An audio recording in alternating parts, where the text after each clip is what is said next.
नमस्कार फ्रेंड्स, मैं अरविंद कुमार आप सभी का स्वागत करता हूं हमारे यूट्यूब चैनल स्टडी मीडिया में।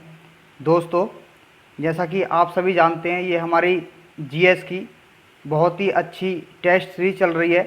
घटा चक्र के सभी प्रीवियस से प्रश्न लिए गए हैं और सभी बहुत ही अच्छे अच्छे प्रश्न हैं।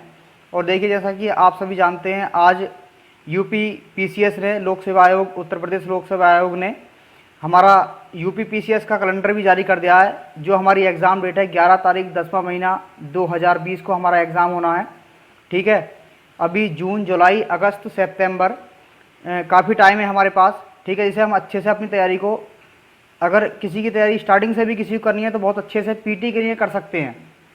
ठीक है, तो देखिए हमारे कुछ प्रश्न हैं, बहुत ही अच्छे प्रश्न हैं, अच्छे से देखें। देखिए पहला प्रश्न है, पहला प्रश्न क्या है हमारा,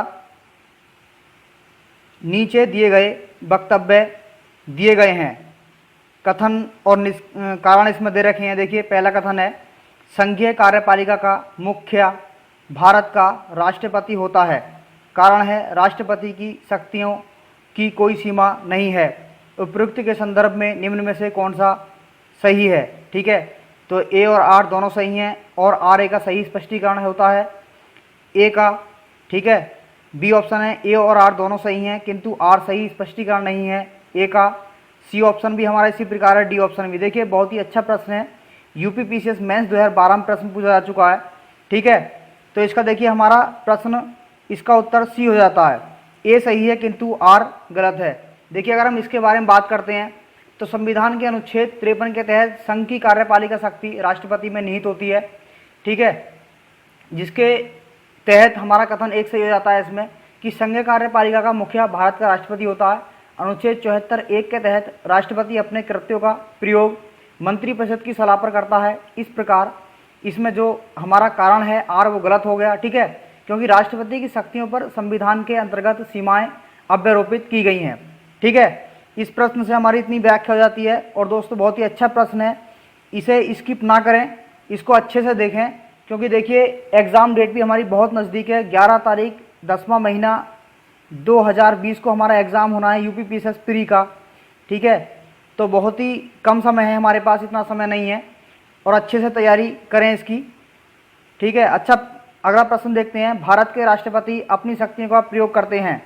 ए ऑप्शन सीधे अथवा अपने अधीनस्थ अधिकारियों द्वारा, बी ऑप्शन मंत्रियों के द्वारा, सी ऑप्शन प्रधानमंत्रियों के द्वारा, डी ऑप्शन मंत्रिमंडल के द्वारा, ई ऑप्शन उपरोक्त में से कोई नहीं, उपरोक्त में से एक से अधिक। देखिए बीपीएससी प्री 2016 में प्रश्न पूछा जा चुका है। अगर हम देखिए इसकी बात करते हैं तो इसमें हमारा ए ऑप्शन हो जाता है, सीधे अथवा अपने अधीनस्थ अधिकारियों द्वारा। ठीक है, सीधे अथवा अपने अधीनस्थ अधिकारियों द्वारा। देखिए हम इसकी व्याख्या की बात करते हैं तो भारतीय संविधान के अनुसार भारत का एक राष्ट्रपति होगा अनुच्छेद 52 में। ठीक है, जिसमें संघ की कार्यपालिका शक्ति निहित होगी और वह इसका प्रयोग इस संविधान के अनुसार स्वयं या अपने अधीनस्थ अधिकारियों के द्वारा अनुच्छेद 53 के तहत 53 फर्स्ट के तहत करेगा। ठीक है, अगला प्रश्न देखते हैं। बहुत ही अच्छे अच्छे प्रश्न हैं दोस्तों, सभी मैंने सिलेक्टेड प्रश्न लिए हैं जिनकी आने की बहुत ज़्यादा उम्मीद है। ठीक है, देखिए हमारा अगला प्रश्न है, भारत में राष्ट्रपति का निर्वाचन किस प्रकार होता है। ए प्रत्यक्ष रूप से, बी राज्यसभा के सदस्यों द्वारा, सी ऑप्शन लोकसभा के सदस्यों द्वारा, डी ऑप्शन अप्रत्यक्ष मतदान से।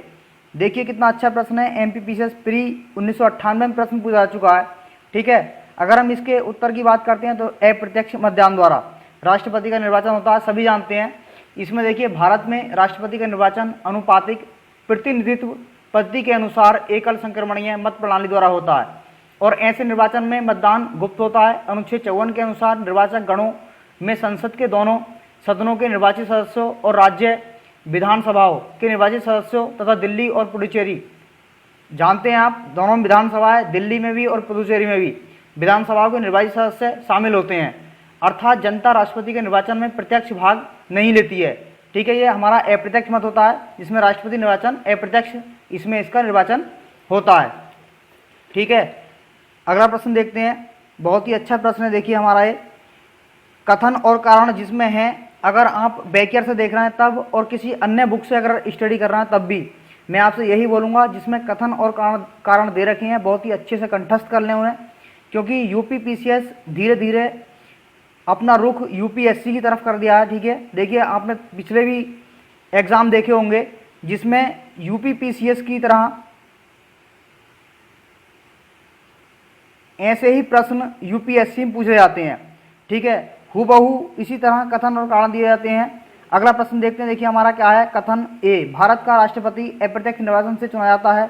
कारण आर, एक निर्वाचन मंडल की व्यवस्था है जो संसद के दोनों सदनों और राज्यों की विधानसभाओं के निर्वाचित सदस्यों को मिलकर बनता है। ठीक है, उपयुक्त के संदर्भ में सही उत्तर चुनिए।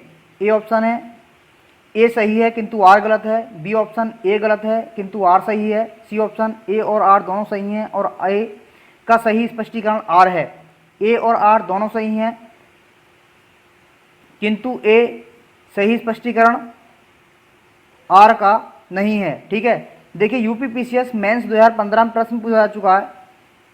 बहुत ही अच्छा प्रश्न है, इसे बिल्कुल भी स्किप ना करें, अच्छे से देखें क्योंकि बहुत ही अच्छे अच्छे प्रश्न आपके लिए लेकर के आए हैं हम।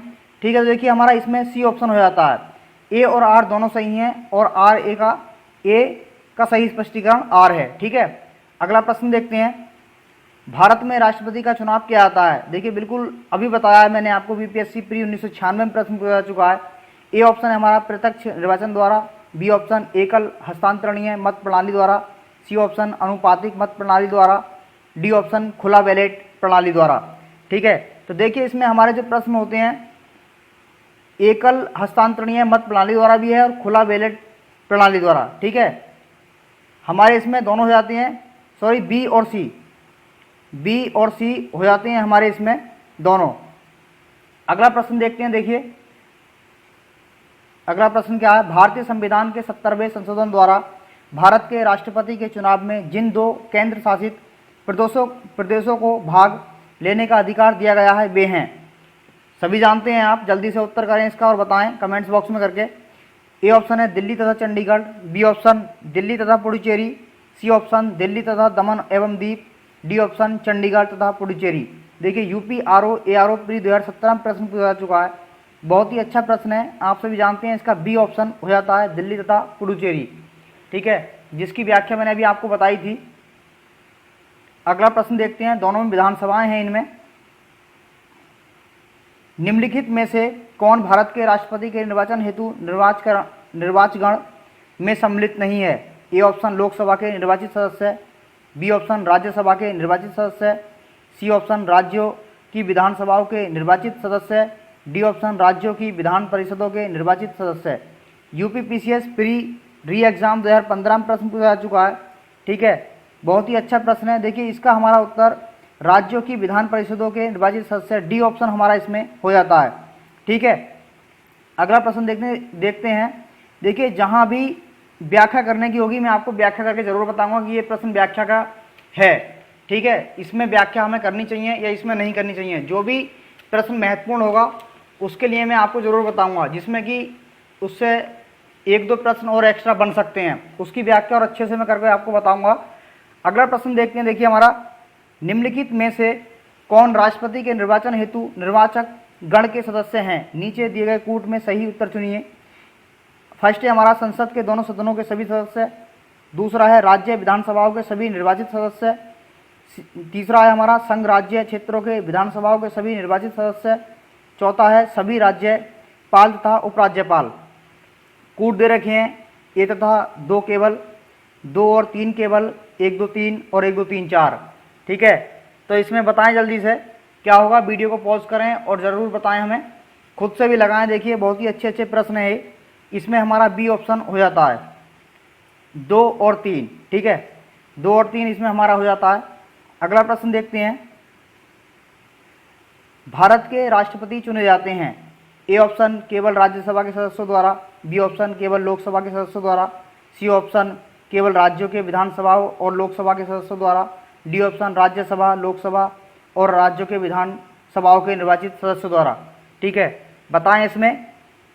देखिए इसका हमारा डी ऑप्शन हो जाता है राज्यसभा, लोकसभा, राज्य विधानसभाओं के निर्वाचित सदस्य राष्ट्रपति चुनते हैं। ठीक है, अगला प्रश्न देखते हैं। देखिए यूपीपीसीएस मेंस 2011 में प्रश्न पूछा गया है, बहुत ही अच्छा प्रश्न है। निम्नलिखित में से कौन राष्ट्रपति के चुनाव प्रकरण के लिए सही नहीं है? ए ऑप्शन, पदस्थ राष्ट्रपति की पदावधि से पूर्व उत्तराधिकारी का चुनाव अवश्य हो जाना चाहिए। बी ऑप्शन, राष्ट्रपति अपना पदभार ग्रहण करने की तिथि से 5 वर्ष तक पद पर रहेंगे। सी ऑप्शन, राष्ट्रपति का उत्तराधिकारी आने तक कार्यकाल की समाप्ति पर भी वह पद पर बना रहेगा। और डी ऑप्शन है, निर्वाचन मंडल के अपूर्ण होने के आधार पर राष्ट्रपति का चुनाव स्थगित किया जा सकता है। देखिए, यूपी पीसीएस मेंस 2016 में प्रश्न पूछा जा चुका है। अगर हम इसकी बात करते हैं तो देखिए इसमें हमारा डी ऑप्शन ठीक हो जाता है। देखिए, अनुच्छेद 54 के तहत राष्ट्रपति का चुनाव एक निर्वाचक मंडल के सदस्यों द्वारा किया जाता है। इसमें संसद तथा राज्यों के विधानसभाओं के निर्वाचित सदस्य शामिल होते हैं। दिल्ली और पुडुचेरी की विधानसभाओं के निर्वाचित सदस्यों को भी इसमें शामिल किया गया है। अगर हम निर्वाचक मंडल की बात करते हैं तो इसमें अपूर्ण होने अर्थात विधानसभाओं के बर्खास्त होने की वजह से राष्ट्रपति का चुनाव स्थगित नहीं किया जा सकता। ठीक है, अगला प्रश्न देखते हैं। इस प्रश्न से हमारी इतनी व्याख्या काफ़ी हो जाती है। अगला प्रश्न है हमारा, भारत के राष्ट्रपति के निर्वाचन के संदर्भ में निम्नलिखित कथनों पर विचार कीजिए। पहला कथन है हमारा, प्रत्येक एमएलए के वोट का मूल्य अलग अलग राज्य में अलग अलग होता है। दूसरा है, लोकसभा के सदस्यों के वोट का मूल्य राज्यसभा के सदस्यों के वोट के मूल्य से अधिक होता है। अब इसमें कथन दे रखे हैं, केवल एक सही है, केवल दो सही है, एक और दो दोनों सही हैं, न तो एक और न ही दो सही है। देखिए, आईएएस प्री 2018 में प्रश्न हमारा पूछा जा चुका है। ठीक है, इसका जवाब दें, वीडियो को पॉज करें और जल्दी बताएं कि इसमें कौन सा उत्तर होगा। इसका हमारा केवल एक हो जाता है। ठीक है, कि प्रत्येक एमएलए के वोट का मूल्य अलग राज्य में अलग अलग होता है। ठीक है, अगला प्रश्न देखते हैं। अगला प्रश्न है हमारा, राष्ट्रपति के उम्मीदवार के लिए क्या आवश्यक नहीं है? ए ऑप्शन है, आयु 35 वर्ष हो। बी ऑप्शन, पढ़ा लिखा हो। सी ऑप्शन, संसद चुने जाने की योग्यता रखता हो। डी ऑप्शन, देश का नागरिक हो। देखिए, यूपी पीसीएस प्री 1992 में प्रश्न पूछा गया है। बहुत ही अच्छा प्रश्न है। ठीक है, इसका हमारा ऑप्शन पढ़ा लिखा हो। ठीक है, इसमें पूछ रखा है कि क्या आवश्यक नहीं है, यानी पढ़ा लिखा हो या ना हो इस चीज़ से हमें मतलब नहीं है। उसकी आयु 35 वर्ष हो गई हो, संसद चुने जाने की योग्यता रखता हो, देश का नागरिक हो। ठीक है, बस यही उसके लिए काफ़ी है। संविधान के अनुच्छेद 58 में राष्ट्रपति निर्वाचन होने के लिए आर्यताओं का उल्लेख किया गया है, जिनके अनुसार उम्मीदवार का पढ़ा लिखा होना आर्य नहीं है। ठीक है, अगला प्रश्न देखते हैं। भारतीय संविधान का कौन सा अनुच्छेद राष्ट्रपति के पद के लिए पुनः निर्वाचन की योग्यताएं निर्धारित करता है? अनुच्छेद 52। बी ऑप्शन, अनुच्छेद 54। सी ऑप्शन, अनुच्छेद 55 और डी ऑप्शन, अनुच्छेद 57। ठीक है, तो देखिए इसका वीडियो को पॉज करें इसे और देखिए, छत्तीसगढ़ पीसीएस प्री 2011 में प्रश्न पूछा जा चुका है। बहुत ही अच्छा प्रश्न है, इसका जवाब दें। अनुच्छेद 57 इसका हमारा उत्तर हो जाता है। देखिए, भारतीय संविधान का अनुच्छेद 57 राष्ट्रपति के पद के लिए पुनः निर्वाचन के लिए पात्रता निर्धारित करता है। इस अनुच्छेद के अनुसार कोई व्यक्ति जो राष्ट्रपति के रूप में पद धारण करता है या कर चुका है, इस संविधान के अन्य उपबंधों के अधीन रहते हुए उस पद के लिए पुनः निर्वाचन का पात्र होगा। ठीक है, यानी पुनः दोबारा भी वो उस पद के लिए आर्य हो सकता है। ठीक है, अगला प्रश्न देखते हैं। अगला प्रश्न है हमारा, भारत के राष्ट्रपति अपना त्यागपत्र किसको संबोधित कर देते हैं? ए ऑप्शन, लोकसभा स्पीकर को। बी ऑप्शन, उपराष्ट्रपति को। सी ऑप्शन, प्रधानमंत्री को। डी ऑप्शन, सर्वोच्च न्यायालय के मुख्य न्यायाधीश को। देखिए, बहुत ही अच्छा प्रश्न है। आईएएस प्री 2009 में प्रश्न पूछा जा चुका है। जवाब दें इसका कि राष्ट्रपति अपना त्यागपत्र किसको देंगे? जाहिर सी बात है, उपराष्ट्रपति को देंगे। ठीक है, देखिए किसके तहत, अनुच्छेद 56 के अनुसार भारत का राष्ट्रपति अपना त्यागपत्र उपराष्ट्रपति को संबोधित करके देते हैं और उपराष्ट्रपति इसकी सूचना लोकसभा अध्यक्ष को तुरंत देते हैं, जिसमें अनुच्छेद 56(2) के तहत आता है। ठीक है, अगला प्रश्न देखते हैं। भारत का राष्ट्रपति अपना त्यागपत्र किसको सौंपता है? हो गया है। ठीक है, दोबारा रिपीट प्रश्न हुआ है। पहले छत्तीसगढ़ में था, अब झारखंड पीसीएस प्री 2013 में प्रश्न पूछा गया है। देखिए, ए ऑप्शन लोकसभा के अध्यक्ष को। बी ऑप्शन भारत के उपराष्ट्रपति को। सी ऑप्शन भारत के मुख्य न्यायाधीश को। डी ऑप्शन भारत के प्रधानमंत्री को। भारत के उपराष्ट्रपति को। ठीक है, अगला प्रश्न देखते हैं। दोबारा प्रश्न आया है, अगला प्रश्न है, भारत के राष्ट्रपति को उसके पद से हटाया जा सकता है? भारत के प्रधानमंत्री द्वारा, बी ऑप्शन लोकसभा के द्वारा, सी ऑप्शन भारत के मुख्य न्यायाधीश द्वारा, डी ऑप्शन संसद द्वारा। देखिए बीपीएससी प्री 1994, बीपीएससी प्री 2005 में प्रश्न पूछा गया है। बहुत ही अच्छा प्रश्न है, ठीक है। तो इसको बताएं कि किसके द्वारा राष्ट्रपति को हटाया जा सकता है। इसका हमारा डी ऑप्शन है, संसद के द्वारा हटाया जा सकता है इसको। देखिए अनुच्छेद 56 के तहत खंड 1 के उपखंड ख के अनुसार संविधान का अतिक्रमण करने पर राष्ट्रपति को अनुच्छेद 61 में उपबंधित अनुच्छेद 61 राष्ट्रपति पर महाभियोग चलने की प्रक्रिया रीति से संसद द्वारा चलाए गए महाभियोग के माध्यम से पद से हटाया जा सकता है, ठीक है। अगला प्रश्न देखते हैं, महाभियोग प्रक्रिया के द्वारा राष्ट्रपति को उनके पद से हटाया जा सकता है। भारतीय संविधान के किस अनुच्छेद के तहत राष्ट्रपति पर महाभियोग चलाया जा सकता है? जस्ट मैंने अभी इसका उत्तर बताया है आपको, अब सिर्फ इसमें अनुच्छेद पूछा है, ठीक है। वहाँ पर पूछा था कि राष्ट्रपति को किस प्रक्रिया के द्वारा हटाया जा सकता है, तो वो थी हमारी महाभियोग प्रक्रिया, कि महाभियोग प्रक्रिया के द्वारा राष्ट्रपति को उनके पद से हटाया जा सकता है। अब पूछा है कि किस अनुच्छेद के तहत, ठीक है, भारत के राष्ट्रपति को उनके पद से हटाया जा सकता है। ए ऑप्शन है हमारा अनुच्छेद 356 के द्वारा, बी ऑप्शन अनुच्छेद 75 के द्वारा, सी ऑप्शन अनुच्छेद 76 के द्वारा, डी ऑप्शन अनुच्छेद 61 के द्वारा। देखिए उत्तराखंड पीसीएस मेंस 2006 में प्रश्न पूछा गया है, तो इसका हमारा ऑप्शन डी हो जाता है, अनुच्छेद 61 के द्वारा, ठीक है। अगला प्रश्न देखते हैं। अगला प्रश्न है हमारा, भारत के राष्ट्रपति को महाभियोग द्वारा हटाने की प्रक्रिया निम्नलिखित में से किस अनुच्छेद में वर्णित है? वही प्रश्न रिपीट हुआ है। अब यूपी पीसीएस प्री री एग्जाम 2015 में प्रश्न पूछा गया है, लेकिन देखिए पूछने के तरीके हर में उन्होंने चेंज किया अपना। हर प्रश्न को उत्तर वही देना है, लेकिन अलग अलग तरीके से प्रश्न को पूछा है। ऑप्शन है हमारा अनुच्छेद 53, बी ऑप्शन अनुच्छेद 61, सी ऑप्शन अनुच्छेद 74, डी ऑप्शन अनुच्छेद 13। इसका जवाब दें। देखिए महाभियोग प्रक्रिया अनुच्छेद 61 के तहत आती है, ठीक है। अगला प्रश्न देखते हैं, भारत के राष्ट्रपति को कार्य अवधि की समाप्ति से पूर्व भी पद से हटाया जा सकता है। ए ऑप्शन है सत्ताधारी राजनीतिक दल द्वारा, बी ऑप्शन प्रधानमंत्री द्वारा, सी ऑप्शन महाभियोग द्वारा, डी ऑप्शन न्यायालयों में ट्रायल द्वारा। देखिए यूपी पीसीएस प्री 1994 में प्रश्न पूछा गया है, बहुत ही अच्छा प्रश्न है। तो देखिए हमारा इसका उत्तर महाभियोग प्रक्रिया के द्वारा राष्ट्रपति को उनके पद से हटाया जा सकता है, जो हमारे अनुच्छेद किस में आता है जल्दी बताएं? 61 में आता है। महाभियोग प्रक्रिया अनुच्छेद 61 में आती है। अगला प्रश्न देखते हैं, राष्ट्रपति पर महाभियोग का आरोप संसद के किस सदन द्वारा लगाया जा सकता है? A option Lok Sabha, B option Rajya Sabha, C option संसद के किसी भी सदन द्वारा, डी ऑप्शन उपयुक्त में से कोई नहीं। देखिए झारखंड पीसीएस प्री 2003 में प्रश्न पूछा गया है, ठीक है।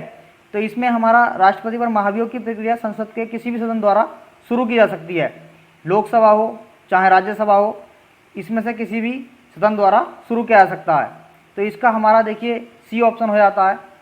आपको सब पता है कि अनुच्छेद 61 में हमारी महाभियोग की प्रक्रिया दी गई है, जिसमें राष्ट्रपति पर महाभियोग का आरोप संसद का कोई भी सदस्य लगा सकता है, और अनुच्छेद 61(3) के अनुसार दूसरा सदन उस आरोप का अन्वेषण करेगा, ठीक है। ऐसे अन्वेषण में राष्ट्रपति को स्वयं उपस्थित होना अथवा अपने प्रतिनिधित्व करने का अधिकार होगा।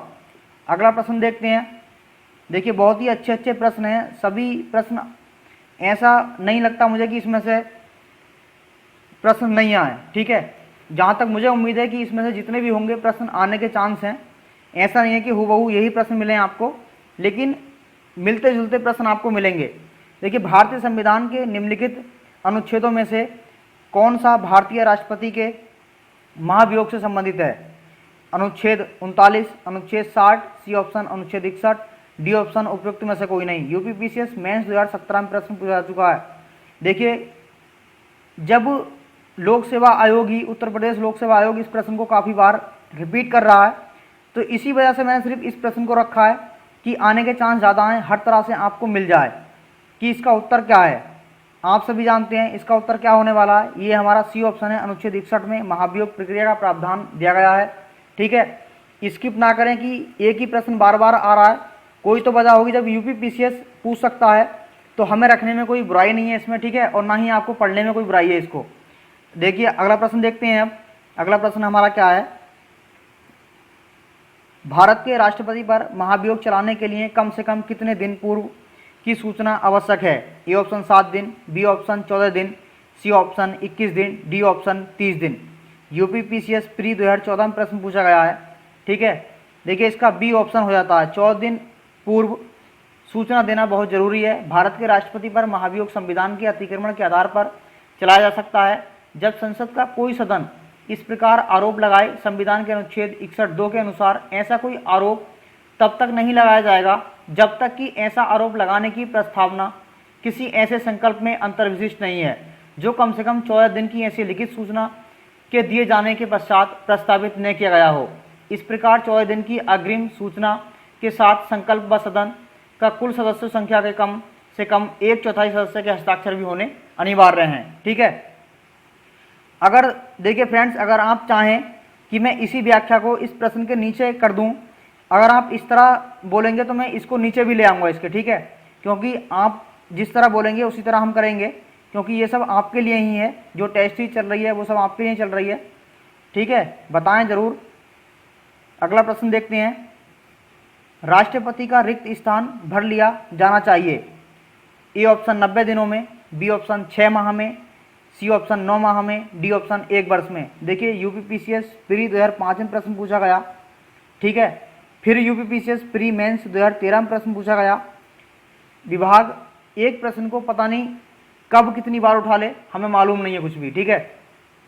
देखते हैं इसका उत्तर क्या है। इसका उत्तर देखिए हमारा 6 माह में भरा जाना अनिवार्य है, ठीक है। अगला प्रश्न देखते हैं, यदि भारत के राष्ट्रपति का पद रिक्त हो जाए और कोई उपराष्ट्रपति भी न हो तब निम्न में से कौन कार्यवाहक राष्ट्रपति होगा? ए ऑप्शन राज्यसभा का उपसभापति, बी ऑप्शन भारत का महान्यायवादी, सी ऑप्शन लोकसभा का अध्यक्ष, डी ऑप्शन सर्वोच्च न्यायालय का मुख्य न्यायाधीश। देखिए यूपीपीसीएस मेंस 2005 में प्रश्न पूछा गया है, बहुत ही अच्छा प्रश्न है, स्किप ना करें, अच्छे से देखें इसको और कमेंट्स बॉक्स में कमेंट्स करके ज़रूर बताएं कि इसका उत्तर क्या होगा, ठीक है। क्योंकि ये जो है सीरीज है सब आपके लिए ही है, इसमें बिल्कुल भी ये ना सोचें कि स्किप करके अगला प्रश्न देखें।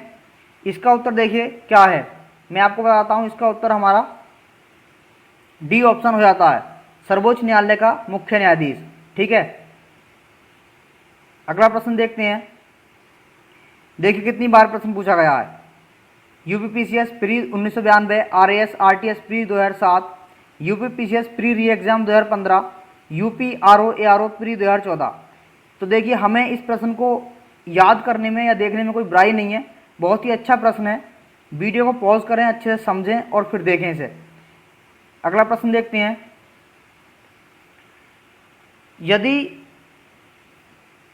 यदि भारत में राष्ट्रपति एवं उपराष्ट्रपति का पद एक ही समय बिंदु पर खाली हो जाता है तो राष्ट्रपति का पद अस्थायी तौर पर निम्नांकित अधिकारी धारण करेगा। ए भारत का प्रधानमंत्री, बी सर्वोच्च न्यायालय का मुख्य न्यायाधीश, सी ऑप्शन सशस्त्र बलों का सर्वोच्च अधिकारी, डी ऑप्शन उपयुक्त में से कोई नहीं। देखिए यूपीपीसीएस मेंस 2014 में प्रश्न पूछा गया है, बहुत ही अच्छा प्रश्न है, तो इसका हमारा बी ऑप्शन हो जाता है, सर्वोच्च न्यायालय का मुख्य न्यायाधीश। अगर उपराष्ट्रपति भी नहीं है तो, अगर उपराष्ट्रपति है तो उपराष्ट्रपति को मिलेगा और उपराष्ट्रपति नहीं है तो फिर सर्वोच्च न्यायालय का मुख्य न्यायाधीश, ठीक है। अगला प्रश्न देखते हैं। अगला प्रश्न क्या है हमारा, भारतीय संविधान में समस्त कार्यपालिका शक्ति निहित है। ए ऑप्शन प्रधानमंत्री में, बी ऑप्शन मंत्रिपरिषद में, सी ऑप्शन राष्ट्रपति में, डी ऑप्शन संसद में, ठीक है। तो इसका हमें बताएं। समस्त कार्यपालिका शक्ति यूपीपीसीएस मेंस 2008 में प्रश्न पूछा गया है, यूपीपीसीएस प्री री एग्जाम 2015 में प्रश्न पूछा गया है, इसका हमारा राष्ट्रपति उत्तर हो जाता है, ठीक है। अगला प्रश्न देखते हैं, भारतीय संविधान के किस अनुच्छेद के अंतर्गत राष्ट्रपति संसद के दोनों सदनों द्वारा पारित किसी बिल पर अपनी स्वीकृति रोक सकते हैं? ए ऑप्शन अनुच्छेद 63, बी ऑप्शन अनुच्छेद 108, सी ऑप्शन अनुच्छेद 109, डी ऑप्शन अनुच्छेद 111। देखिए प्रश्न कितनी बार पूछा गया है। यूपी लोअर सबऑर्डिनेट प्री 2004 में प्रश्न पूछा गया है, फिर यूपी पीसीएस प्री 2008 में प्रश्न पूछा गया है। देखिए, जब इतनी बार एक प्रश्न पूछा जा सकता है तो ये कोई ज़रूरी नहीं है कि हमारे एग्ज़ाम में ना आए। देखिए, मुझे तो पूरा पूरा लगता है कि इसी टाइप के प्रश्न बार बार दोहराए जाते हैं, एग्ज़ाम में आने के सबसे ज़्यादा चांस भी इन्हीं प्रश्नों के रहते हैं। ठीक है, तो देखिए इसका हमारा उत्तर हो जाता है डी ऑप्शन, अनुच्छेद 111। अगला प्रश्न देखते हैं, निम्नलिखित में से कौन सी राष्ट्रपति की स्वविवेकीय शक्ति है? फर्स्ट है हमारा मंत्रिपरिषद की नियुक्ति, सेकंड विधेयक को आपत्तियों सहित वापस भेजना, तीसरा है विधेयक को रोक कर रखना, चौथा क्षमा प्रदान करना, पांचवा संयुक्त अधिवेशन की अधिसूचना जारी करना, और छठा है संसद को संदेश भेजना, सातवां है न्यायाधीशों की नियुक्ति करना। देखिए, इनमें से हमें बताना है छत्तीसगढ़ पीसीएस प्री 2014 में प्रश्न पूछा गया है। बहुत ही अच्छे अच्छे प्रश्न हैं दोस्तों, तो ये हमें बताएं जरूर कि इसका कौन सा होगा। ये हमारा सी हो जाता है।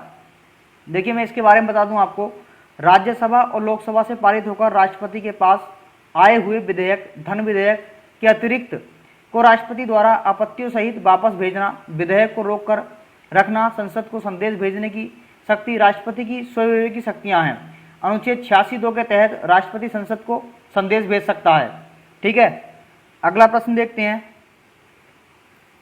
निम्न में से किस विषय पर राष्ट्रपति के लिए मंत्रिपरिषद की सलाह से लेना आवश्यक नहीं है?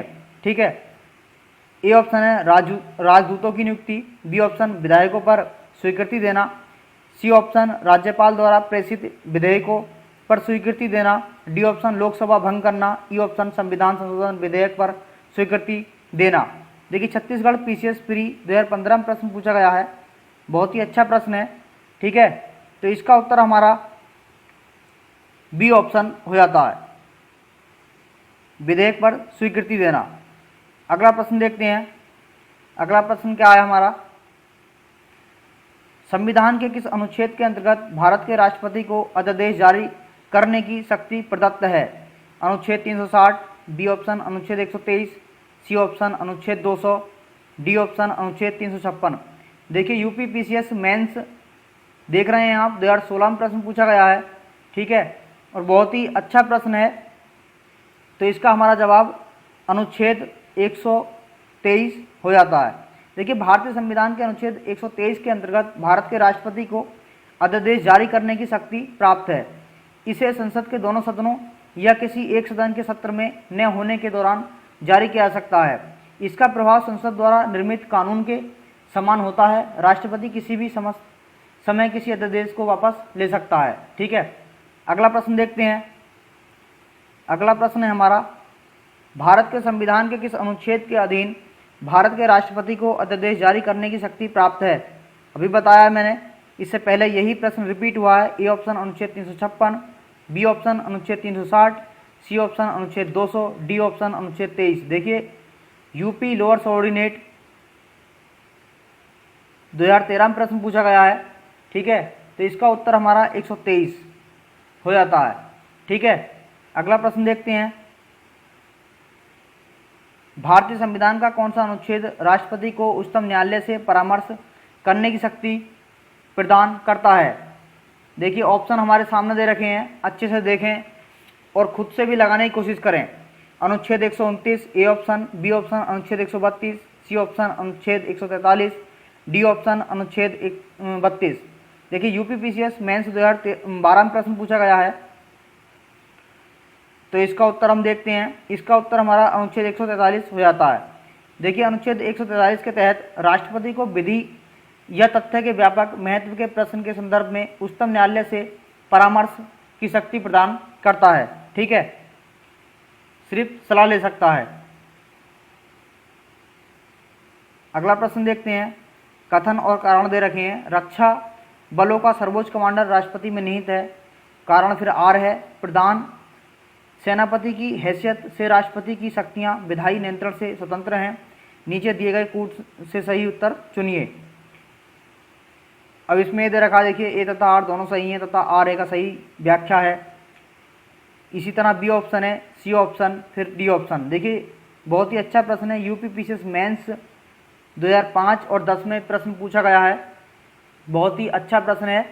ठीक है, तो इसको इस अच्छे से रोकें, वीडियो को पॉज करें, उसके बाद में उत्तर दें हमें कि इसका उत्तर क्या होगा, क्योंकि इस तरह के प्रश्न अधिकांश पूछे जाने की संभावना रहती है कि कौन सा प्रश्न आ जाए, ठीक है, तो पता नहीं चलता। और बहुत ही अच्छे अच्छे प्रश्न है, इन्हें अच्छे से देखें।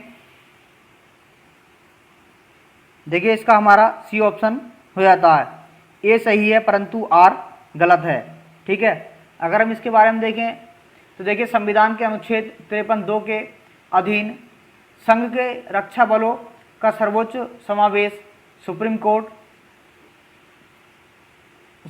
कोर्ट नहीं है, राष्ट्रपति में निहित है, परंतु उसका प्रयोग विधि द्वारा विनियमित होने की बात कही गई है। इस प्रकार यह प्रश्न हमारा सी सही हो जाता है।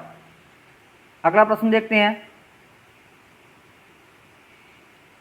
निम्नलिखित भारत के राष्ट्रपतियों में कौन दार्शनिक राजा अथवा दार्शनिक शासक के रूप में जाना जाता है? ए ऑप्शन है doctor Radhakrishnan, B option doctor Rajendra Prasad, C option doctor Zakir Hussain, D option doctor Abdul Kalam. UPPCS mains 2014 में प्रश्न पूछा गया है, बहुत ही अच्छा प्रश्न है। देखिए इसका जवाब जरूर दें, बताएं जल्दी से, वीडियो को पॉज करें, उसके बाद जवाब दें कि इसका उत्तर क्या होगा। बहुत ही इजी है, डॉक्टर राधाकृष्णन, ठीक है। भारत के दूसरे राष्ट्रपति 13 मई 1962 से 13 मई 1967 तक इनका कार्यकाल रहा, ठीक है। ये दार्शनिक राजा अथवा दार्शनिक शासक के रूप में जाना जाते हैं। अगला प्रश्न देखते हैं। भारत के निम्नलिखित राष्ट्रपतियों में से कौन ट्रेड यूनियन आंदोलन से संबंध रहा है? A option V Giri, B option N Sanjiva Reddy, C option K R Narayan, D option Zakir Hussain. देखिए पीसीएस प्री 2012 में प्रश्न पूछा गया है, बहुत ही अच्छा प्रश्न है, ठीक है। इसका उत्तर बताएं, उत्तर क्या होगा इसका, ठीक है। देखिए तो हमारा ये ऑप्शन बी गिरी हो जाता है इसका। देखिए भारत के चौथे राष्ट्रपति हमारे बी गिरी थे, जिनका कार्यकाल 1969 से 74 तक चला, जो ट्रेड यूनियन आंदोलन से संबंध रहे थे। ये 2 बार अखिल भारतीय ट्रेड यूनियन कांग्रेस के भी अध्यक्ष रहे थे, ठीक है। अगला प्रश्न देखते हैं। श्रीमती प्रतिभा पाटिल का भारतीय गणतंत्र के राष्ट्रपति के रूप में क्रम क्या है? देखिए बताएं, वीडियो को पॉज करें। बीपीएससी प्री 2008 में प्रश्न पूछा गया है, लोअर सबऑर्डिनेट प्री 2015 में प्रश्न पूछा गया है, बहुत ही अच्छा प्रश्न है, ठीक है। इसको बताएं कि इनका कौन सा स्थान था। इसका हमारा सी ऑप्शन हो जाता है, 12वां स्थान था इनका, ठीक है। अगला प्रश्न देखते हैं। एक विधेयक जो संसद में प्रस्तुत किया जाता है, कौन सी प्रक्रिया के बाद अधिनियम बन जाता है? ए ऑप्शन जब वह संसद के दोनों सदनों के द्वारा पारित हो जाता है, बी ऑप्शन जब राष्ट्रपति अपनी सहमति दे देता है, सी ऑप्शन जब प्रधानमंत्री इस पर हस्ताक्षर कर देता है, डी ऑप्शन जब सर्वोच्च न्यायालय इसे केंद्रीय संसद के अधिकार क्षेत्र में होना घोषित करता है। देखिए बीपीएससी प्री 2008 में प्रश्न पूछा गया है, बहुत ही अच्छा प्रश्न है, ठीक है। तो देखिए इसका उत्तर क्या होता है, देखते हैं हम।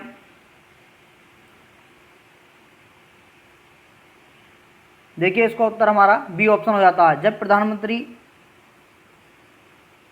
बी ऑप्शन है हमारा, ठीक है, जब राष्ट्रपति अपनी सहमति दे देता है। अगला प्रश्न देखते हैं। देखिए मैं इसके बारे में बता दूं पहले आपको। संविधान के अनुच्छेद 111 में विधेयकों पर राष्ट्रपति के अनुमति से संबंधित उपबंध हैं। एक विधेयक जो संसद में प्रस्तुत किया जाता है वह अधिनियम तभी बन पाता है जब राष्ट्रपति उस पर हस्ताक्षर कर अपनी सहमति दे देता है, ठीक है। अगला प्रश्न देखते हैं। वह राष्ट्र का प्रतिनिधित्व करता है परंतु राष्ट्र का नेतृत्व नहीं करता।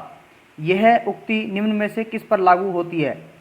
ए लोकसभा अध्यक्ष, बी राष्ट्रपति, सी प्रधानमंत्री, डी ऑप्शन भारत का मुख्य न्यायाधीश। ठीक है, बताएं इसका उत्तर। इसका हमारा ऑप्शन बी सही हो जाता है।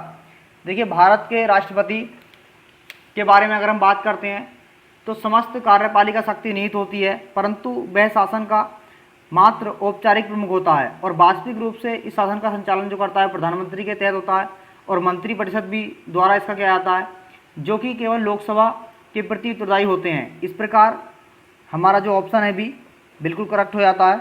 अगला प्रश्न देखते हैं, भारत के पूर्व राष्ट्रपतियों में निम्नलिखित में से कौन बिहार का राज्यपाल रह चुका है? A option doctor Rajendra Prasad, B option doctor Shankar Dayal Sharma, C option doctor Zakir Hussain, D option V बिगरी। देखिए प्रश्न यूपीपीसीएस एसपीएल मेंस 2004 में प्रश्न पूछा गया है। इसका हमारा option doctor Zakir Hussain correct हो जाता है। देखिए डॉक्टर जाकिर हुसैन 6 जुलाई 1957 से 11 मई 1962 तक बिहार के राज्यपाल रहे। 13 मई 1962 से 12 मई 1967 तक भारत के उपराष्ट्रपति और 13 मई 1967 से 3 मई 1969 तक जबकि उनकी मृत्यु हुई तब तक भारत के राष्ट्रपति के रूप में कार्यरत रहे थे।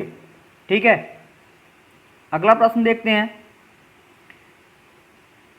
निम्न में से कौन से राष्ट्रपति सर्वोच्च न्यायालय में उपस्थित हुए थे जब सर्वोच्च न्यायालय राष्ट्रपति के निर्वाचन विवाद की सुनवाई कर रहा था?